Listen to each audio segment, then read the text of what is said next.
আসসালামু আলাইকুম ওয়া রাহমাতুল্লাহি ওয়া বারাকাতুহু। আমি সৈকত, ব্র্যান্ড ম্যানেজার স্টার বিল্ডার্স।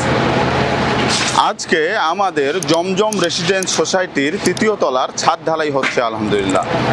আপনারা জানেন যে আমরা ইসলামী পরিবেশে ফ্ল্যাট নিয়েই কাজ করছি অনেক দিন ধরেই। আমরা এখন যে ছাদটিতে দাঁড়িয়ে আছি এটা হচ্ছে জমজম রেসিডেন্স সোসাইটির তৃতীয় তলার ছাদ। আপনারা দেখতে পাচ্ছেন যে দক্ষ টিম এবং দক্ষ ইঞ্জিনিয়ারের উপস্থিতিতে আমাদের এই তৃতীয় তলার ছাদটি ঢালাই চলছে আলহামদুলিল্লাহ। খুবই শীঘ্রই এই কাজটি আজকের মধ্যে ইনশাআল্লাহ শেষ হয়ে যাবে।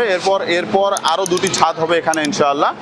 আর আপনাদেরকে আরেকটা জিনিস আমি বলতে চাই, সেটা হচ্ছে যে আমাদের এখান থেকেই পিছনে দারুস সালাম হাউজিং দেখা যায়। আমাদের এই দুইটা প্রজেক্ট পাশাপাশি। এখানে আমাদের কোনো ফ্ল্যাট অবশিষ্ট নেই, এখানে সবগুলো অনেক আগেই সোল্ড আউট হয়ে গিয়েছে। এখন বর্তমানে দারুস সালাম হাউজিংয়ের ফ্ল্যাট বুকিংয়ের কাজ চলছে। তো আজ এই পর্যন্তই। সবাই ভালো থাকবেন, আল্লাহ আপনাদের সবাইকে ভালো রাখুক। আসসালামু আলাইকুম।